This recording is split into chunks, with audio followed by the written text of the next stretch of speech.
Welcome to the Money Focus Podcast. I'm your host, Moses the Mentor. And on this episode, I'm thrilled to welcome Erik Cabral.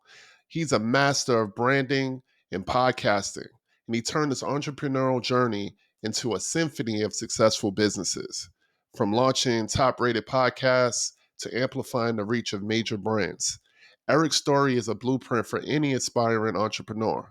So let's dive into his insights and his experiences. Let's go. All right. Thank you, Erik, for joining Money Focus Podcast. Really appreciate you taking time out your busy schedule. First thing I want to ask you is to walk us through your career journey, your professional journey, ultimately how you started your business. So the floor is yours. Yeah, I appreciate you, Moises, as far as giving me the time and space here. I'm honored, man, to be on your show. Happy to chat. So, Thank you. I don't want to bore the listeners with a long, hey, back in my day, things are this way. But what I want to do, share is being, if you're in this predicament that I was in, basically you were in a W-2, and you are in a W-2, and you do think about, and you look out the window and you dream about someday I'm going to own a business. Well, that was me for 21 years. Dipping my toe in and failing because I had the capital to just piss away, because jobs would allow me time to do these things on the side. But what eventually I found out after 21 years is I didn't have something that was really, really I wasn't clear on, and that was a purpose and a passion to do something that I really, really wanted to do. And I didn't know what that was. So the second time I was laid off on my job, I took that opportunity. Driving to my job, I had 3 months to think about it before we shuttered. And I'm listening to Robert Kiyosaki as I'm driving down the New Jersey Turnpike. It was an hour and a half commute each way. So it was a lot of books that I was able to listen to. And Right. he starts talking about financial freedom. That was a term I had never heard in my life. Talking about financial illiteracy. I was like, and every time as he was describing this, Moses, I was like, that's me. That is my parents. That's me currently, and currently my parents, and however many generations. And I just started getting so angry as I'm driving. I'm probably doing 90 miles an hour. And at some point I catch myself, I'm punching the steering wheel out of frustration, but inspiration to now do something with my life. And that was it, man. I got to the job and I was like, I'm not going to take another job. Like, I am quitting this industry forever. And that industry was creative design, creative and marketing and advertising. I had done it all my life and I knew it like the back of my hand. So people were like, yeah, what's going on, man? You're not going to take another job? Because I had another job offer to do basically the same thing I was doing, building creative teams. But now I had to fly from Chicago to New York City, and New York City to Chicago. They wanted me to do that like 2 to 3 times a month. And I was like, I'm not doing this, Moises. So I was like praying and thinking. I wasn't praying, but today, now, I would be praying. But of course, I was thinking about how do I get out of this? And that was just pulling the trigger and saying, I'm just going to become a real estate investor. That's what brought me here. Yeah, no, I mean, I can understand how scary that can be. And when you mentioned that people were just a little bit confused, like, hey, why are you not taking this job? That's that whole shift in your mindset, because people feel like the only way you can survive is to have a job. So they looked at you like you're crazy, but it did take some time, and I'm sure you had some hurdles along the way. So what were some of the challenges that you had when you transitioned from that stable job in marketing, creative space to being a full-time entrepreneur? I'm going to share something that I found out recently. So, that's when you find out a lot of the things you weren't clear on because you're in it, right? You're in the mess. You're in the moment. So you don't really have an opportunity to reflect. So I'm going to reflect on the past 6-7 years, that there was something called the Dunning-Kruger effect. Have you ever heard of it?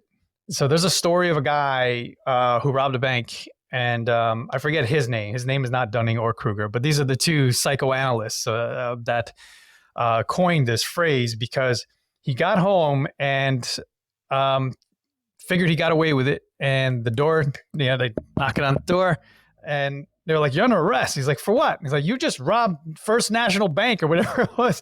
He's like, "How do you know?" And they're like, "We caught you on camera, man. What are you talking about?" And he goes, "But you shouldn't have seen me. I put lemon juice. I got lemon water right here. I put lemon juice all over my face." So earlier in that day, he was with his daughter, and you could actually write a letter in invisible ink. If you dip your pen or something, a stick, in lemon juice, you can actually write on paper and you can't see it. But if you put heat to it, you could then read it. So this guy thought that he would get away with it by putting lemon juice on his face, and his face would be, you couldn't see it on video. So that right there, they coined the Dunning-Kruger effect. Like, you know enough, but you don't know enough. And he suffered from that. And I suffered from that for the first 2, 3, 4, even 5 years, where I was just so excited to be here. Like, I was just so excited. Like, I'm going to, sexy entrepreneurism, and I'm going to do the grind, hustle, Gary V, do all the things, Robert Kiyosaki. Oh, I'm going to ball and be like Trump and buy apartment buildings. And yes, I did some of those things along the way, but I didn't know what I didn't know. Like, nobody told me, like, I helped to build, multi-million-dollar businesses, but I didn't assemble the whole team on my own. I didn't have the financial backing of billion-dollar corporations. I didn't have I didn't have the ability to pay people 6 figures. Like, I was working with people who had high-paying salaries. Yes, they were asking and doing the things that I was asking them to do, and we were a team. But for me to assemble my own team, like, that cost money. Like, there was a lot of things that cost money. So in hindsight, I spent well over I spent my large majority of our savings to get to where I am. It's scary, man. It still is scary. So, but you ultimately made it, right? So what was something, right? The good thing, you survived, I'm right? still here. You not only I'm made it you not only made it in real estate, but you transitioned back into the creative world where you worked as an employee, but now you have your own creative businesses yourself. So talk to us about how that transition happened when you were in real estate. You did well enough, and then you said, "Hey, I'm going to go back into my marketing and brand building." Yeah, that wasn't by design, for sure. It was kind of an accident and a necessity. As I was building my portfolio and as I was networking, because I found that you had to network. I was mainly networking so that I could learn from people, like starting a podcast like this, so that I could pick brains and get free education, basically. But what I didn't realize I was doing at the time was forming really strong relationships through these deep, 45 minutes, sometimes 2-hour conversations where, I was able to create friendships with people on my podcast, or the networking events. I was doing live streams, and people would think it was a podcast because there were cameras and there were microphones and lights, and people go, "Oh, get on Erik's podcast." But I was live streaming on Facebook. And I became like the podcast guy. So I took ownership over that and said, okay, let me be this multimedia guy, because my creative agency does logos, branding, marketing, websites, social media, things like that. But it didn't do podcasting. But one person from a real estate meetup said, "Hey, I love what you're doing, man. Can you start a podcast for me?" And then that me became we. And all of a sudden I'm like, wait, I have 2, 3, 4, 5 people. I can't edit all these podcasts. So I started hiring people, and all of a sudden shifted everything in 2021 to a full-blown podcast agency. So yeah, it wasn't by design, for sure. I mean, operating one podcast is hard enough. So I can only imagine you definitely needed that added support. So what would you say is some strategies to help people define and build their brand? And I'm all ears, because, I started Moses the Mentor in 2023. It's now 2024, and I have my Money Focused podcast. So talk to us about some strategies that, people can implement when they start a business. Yeah, I wish I got this advice when I started. And I sing this and shout this from the mountaintops at all times. Before you start anything, or before you even start turning the cameras and the mics on, and you have a business, be really, really crystal clear on who you are. Because what happens is you start to put a version of yourself that isn't real out there. You start to talk about things that you don't know much about, and that's okay. But at the very least, be transparent that you're learning. This way, it doesn't seem like, you know how all these wannabe influencers and YouTubers start talking about things. They're like, financial freedom. They're 22 years old. It's like, okay, really? Do you have financial freedom? You even know what that means? There's things like that where I was guilty of a lot of these things, like that whole Dunning-Kruger effect.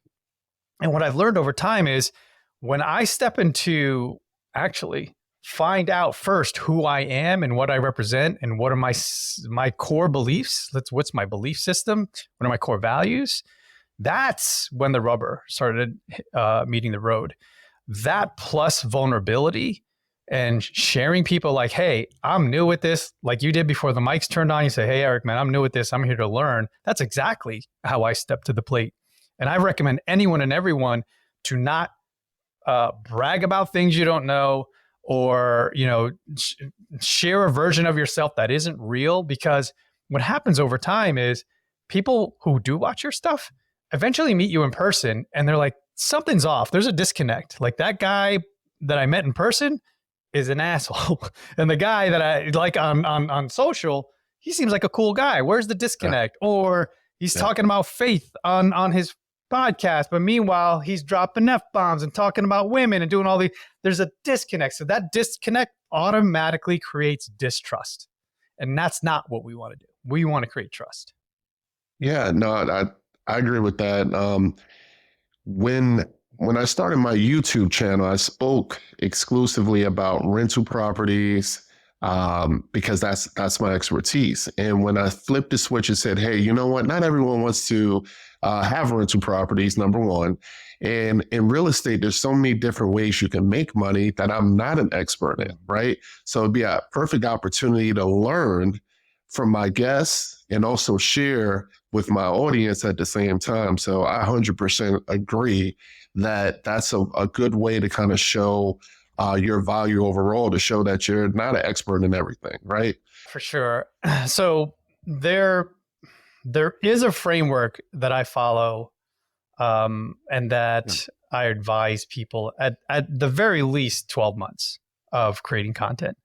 So to let you know what I did in real time, this is how it happened. I decided from 2018 to 2021, I was all in on social. I was Facebook Live, YouTube, you name it. I was on everything, and I was always advertising my lifestyle.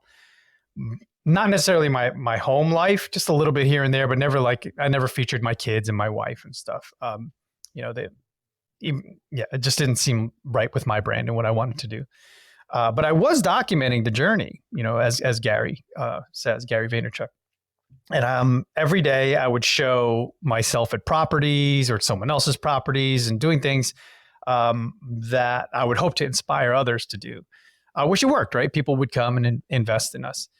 But then it got to the point, Moses, I was burnt out. I was like, what does it feel like if I take 3 months off social?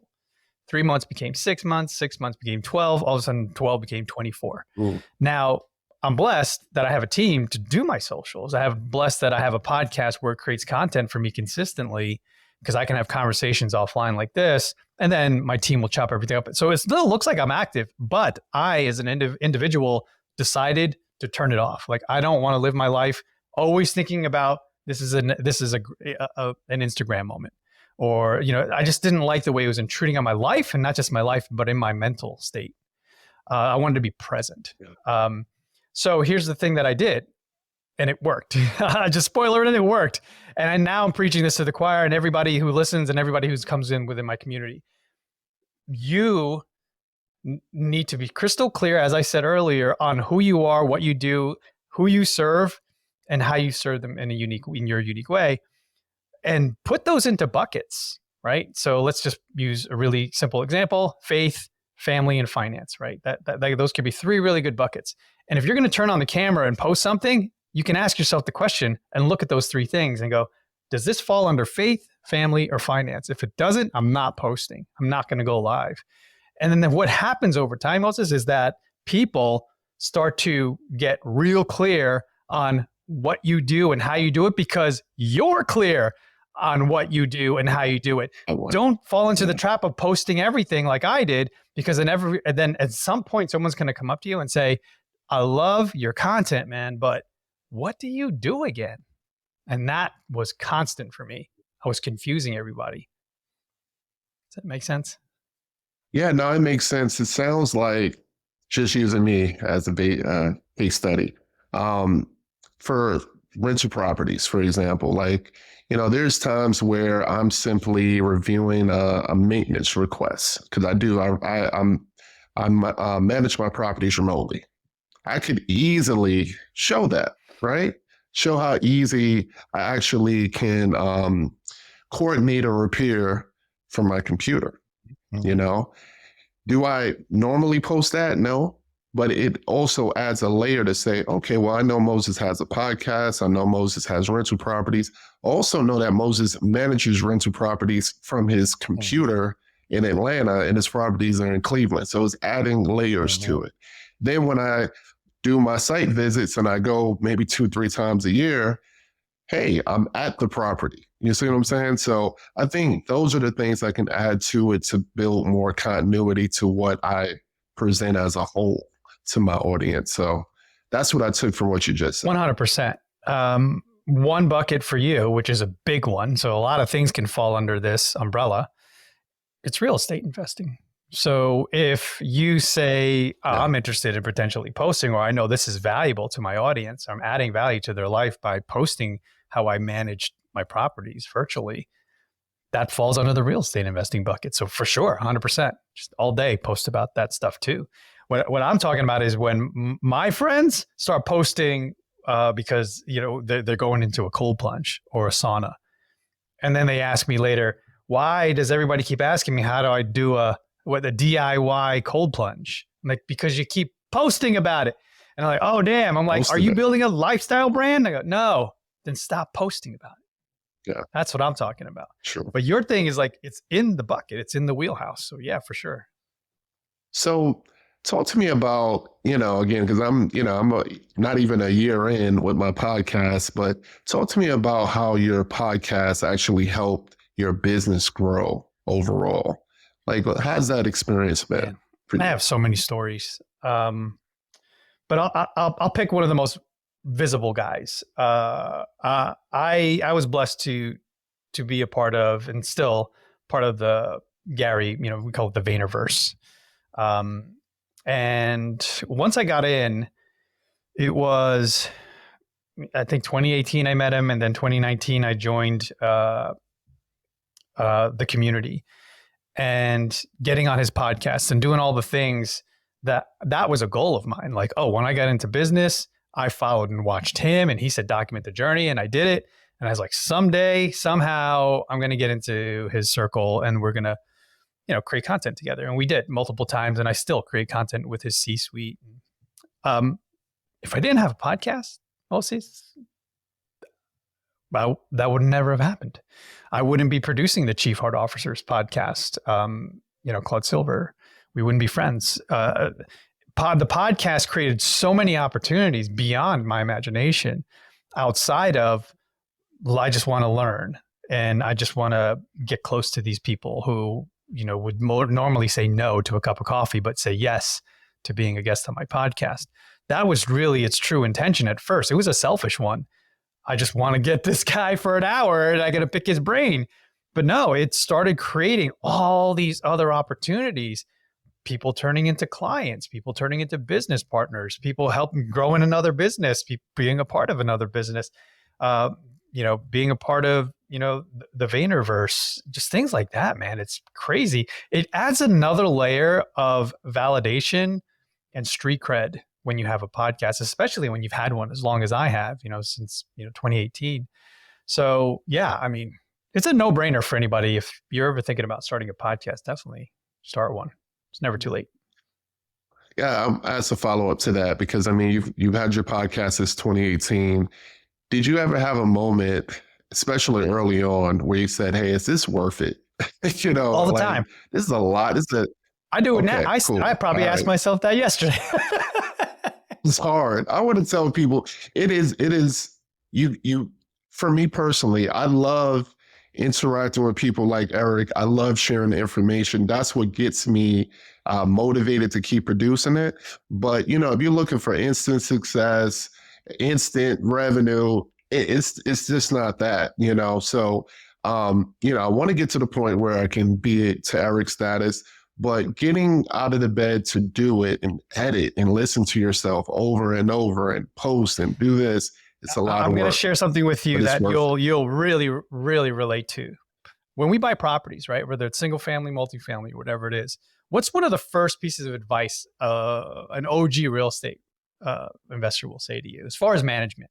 Well, as far as Managing the management, what property. if you want to Yeah, as far as like, self-manage or a property yeah, manager? they typically will say, uh, you should get a property manager, right? Don't manage it yourself, right? Yes, Especially if you want to yes, scale. yes. Now, you were given that advice. I was given that advice. Unfortunately, I decided to manage myself like you. You know, Me but the too, of intention was course. always like, when I get a ton of properties, then I'll pass it off. That hasn't happened for me. But Yeah, here's the thing: it's exactly the same with podcasting. Podcasting is the apartment complex. It's an asset, right? You're growing the asset to eventually have some value. Right now, it's value to the listener, but eventually it could be monetary value. Now, in order to remove the friction, in order for you to love it and not hate it, you have to get rid of the tenants. You have to get rid of the toilet changing and the changing of the locks by the processes, the systems, all of that has to get passed on to someone else, whether that's a VA or another. I'm blessed to have my own team. That's how it started. But I think the thing that makes it really, really hard for us is when we do it all ourselves. At some point, the plan has to be, when do I pass this off? When do I hand off? When do I develop the systems and processes that I've created for myself to not just, boop, here's my VA, he's going to do it now. And then it becomes a little easier because all you have to do is show up. you're just the talent. Exactly. You're the Jay Leno You're the talent, or the David Letterman. You and just show you're up. also the producer because you have to give feedback, right? The VA Yeah, doesn't know yeah, your brand voice and what the importance of this yeah. particular guest over the other. So there's still involvement, but at least you're not in the nitty gritty, and you're not, like you said, listening to yourself over and over and over. At least just give that to someone else. Yeah, yeah, Yeah, absolutely. Yeah, sure. At some point for sure that definitely will be the plan to offload some of that. But it's great to as far as the benefits of the podcast that we talked about, as far as meeting people, collaborating with people, like it's folks that I've interviewed so far that I met through social media or YouTube or something like that, where I was truly a fan of their work, that now I can pick up the phone and reach yeah, out to them and say, hey, man, I got a question about this. I got, and I just think that's really cool.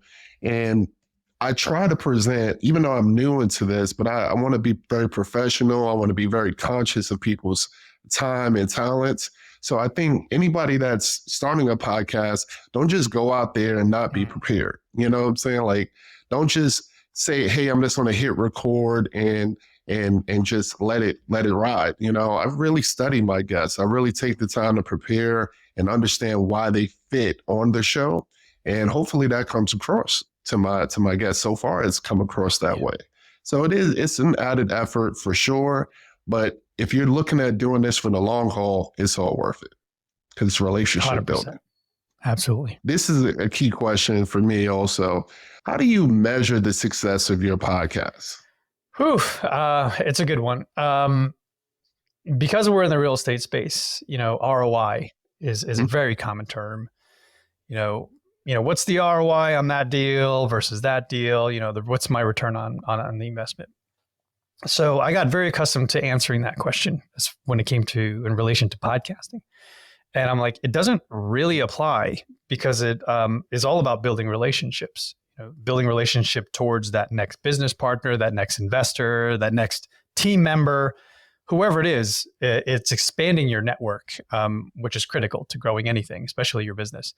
So I've coined the phrase and the new acronym, ROI doesn't mean what we think it means in the podcasting space. ROI means relationships, and we discussed that already, and how it builds relationships and trust over time.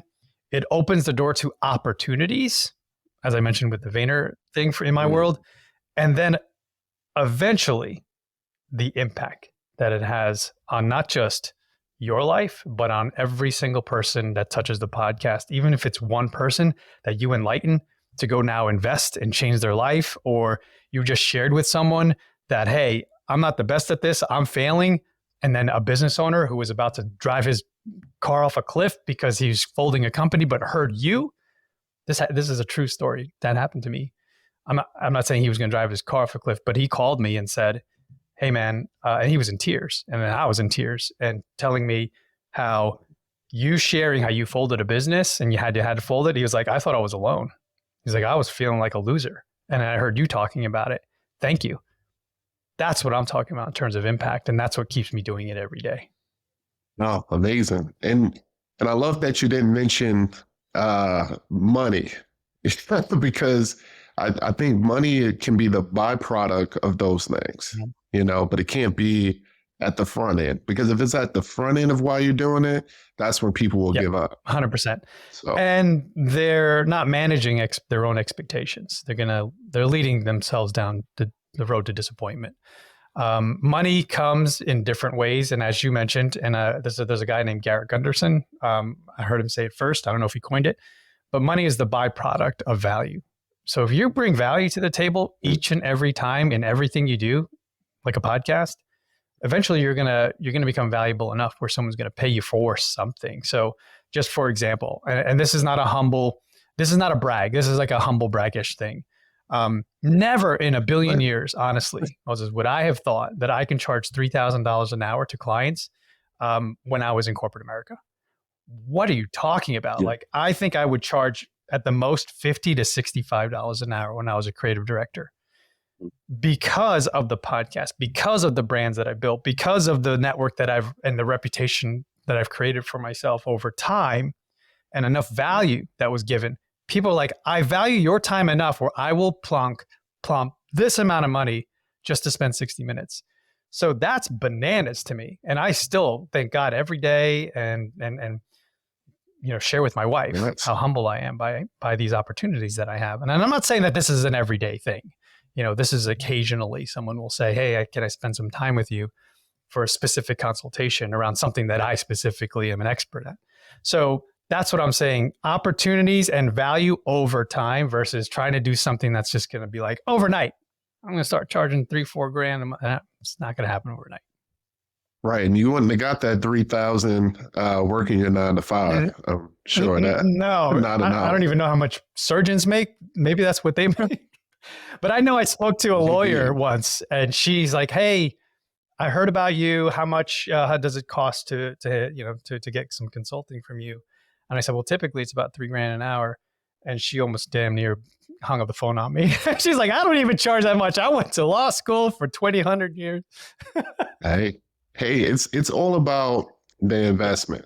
So if I come to you, if you have a track record of producing, or there's a 10x and 20x in someone's business, for example, 3,000 is well worth it, so it all depends. It's all in relation to what you're trying to get out of it. If I pay you 3,000 and you put me in a position to make 3 million, that's 100% it. And I need to correct myself. It's not 3,000 an hour. It was 1,500 in an hour.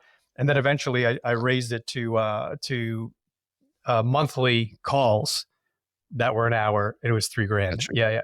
So yeah, I just wanted to correct myself. I'm like, no, it wasn't $3 grand per hour, because I remember, this is how I remember this. The most I've ever paid for coaching was $1,500 for a coach in an hour. And I was like, how do I do that? And he was like, then just do it. Just ask for it. And that's was like, oh, snap. Okay. He charges $5 grand now, by the way, for an hour. With those high ticket coaches, and they teach you how to, market high ticket. And what I've heard is it's all about asking. It is. You know what I mean? It just really, it is. This is your price, and that's what it is. I'll tell you this, and this is where the vulnerability comes in, Moses, is I still to this day sometimes battle with the feeling of self-worth. Like Sometimes I won't charge like a Gary Vaynerchuk. He's like, hey, I want to hang out. Or, can you help the community do something? I don't ask to get paid for that. Why not? Yeah. Right? Because it's still me from 2017 in corporate America. I'm like, oh, I'm a fan, versus like, oh, I know my value. Other people have paid for it. But it's a weird thing, man. Chris Do, who's the mentor that I was talking about, by the way, Do, talks about self-worth all the time, man. And it's something that we all struggle with, man. Especially, I didn't realize this, but when I was a kid, I got bullied a lot, and there weren't a whole lot of Asians in the 70s and 80s in like upstate New York. And there was one point, maybe multiple times, but I only remember this one, where kids were throwing rocks at me. And I've healed from that. At least I believe I've healed from that. But through some work, I realized that's connected to self-worth. Being bullied as a kid can affect you as an adult. And when you're asking for raises or when you're asking clients for money, you don't feel you're worth it. And for anyone out there who's hearing this and you're connecting with that, I just want to let you know that you're worth it. We're all worth it. Yeah, we're all worth it. You got to know your worth. Sure. Part of the reason why, it's nothing wrong with having a job, a corporate job, but just think about, all the things you could accomplish doing it on your own. And if they can pay you $50 an hour, how much they're making, so that's where your worth comes in. You have to be able to know what value you bring to an organization, whether it's a salary that you're obtaining, or if you're starting your own business and you say, hey, I bring my talent and I can produce this value for you. And in return, your investment is $3,000, $5,000, $10,000, whatever that dollar amount is, and you got to stand on it. This is your price regardless, because at the end of the day, you have a business that you're operating, you have operating costs, you have overhead, and this is what it costs. The hardest people to convince your value is family. It is the homies you grew up with, like your college buddies, your high school buddies. Jesus went back to Nazareth, and they were like, "Who are you again?" They're like, "Yo, you, who do you say you are? Get out of here." It is really difficult to convince family that you are something else outside. You almost have to leave your town, your neighborhood, your country, even to get that respect.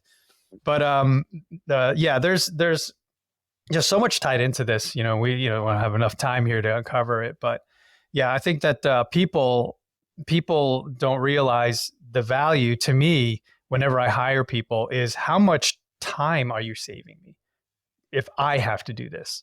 Can I do this? No. Or if I do this, how long will it take me? How much time? So that's how I would say recommend for people to value anyone in an organization or someone you're looking to hire. Can you do what they do? And if you can, how long would it take you versus how long it takes them? And then also, can you go do something else with that time? So I'm not going to go try to fix my sink, even though I probably can do it. It'll take me a while to figure it out. And then I got to go to YouTube and figure it out and do it. And I'm not 100% sure I can fix it, right? I will pay the plumber $150 to come here, fix it in 5 seconds. Then I can go have a conversation with you or someone else where I can go make money versus, the $150 that I would have saved when I could go make 3, 4, 5 grand having a conversation with somebody. Opportunity costs, that's 100%. What it is. So tell us about what's next for your company, for your companies, your enterprises as a whole. What's next for you in the next few years? So most likely I'm guessing a partnership with a much larger firm that everybody, like a household type of name company. Because there's only so much capital that we have as individuals. You've done your research on me, and I spent a lot of my capital to get me to where I am, but it's getting to the point where it's like, hey, I've gotten us here. How do I get there? Right? Oh, I need to put in another $1 million, $2 million to invest in this company to get it to the 10 million, things like that. It's like, I can't do that alone, right? We need people, we need support, we need capital for sure. And sometimes we need a better person sitting in your seat So right now I'm the CEO of On Air Brands, but honestly, I'm not the best person for this job. Like there's somebody else in the Vayner organization, say, that can sit in my seat and turn this company into a $10 million company. Things like that, where I'm like, I recognize that. And I've had these conversations with them. And like, dude, that's a high level of awareness and humility for you to say that. I'm like, I got no ego here. Yeah. Like, please take my seat right? And grow this company because I've never experienced it. I've never done that before. Yeah. So put someone else in there. Right. They could do it way faster and probably cheaper than I ever can. So that's most likely, and that's kind of where I've been planning. But then also outside of the podcast production and YouTube launches, I'm all about what we've been jamming on as far as like gaining clarity in your message, like who you serve and how you serve them.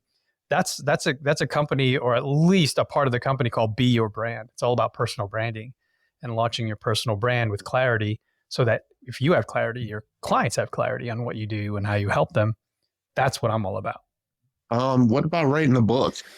So sound like you need to write a book. I appreciate man. that so much. Thank you for the validation, for sure, Moses. It's a book. Yeah. So everything I just mentioned to you with Be Your Brand started as a book, because you may know him, good buddy of mine in the real estate space, Matt Faircloth, said to me, I was having a little barbecue, and he was like, "When are you writing your book, bro?" And I was like, "You're telling me I should write a book? Like, I look up to you. You have a book."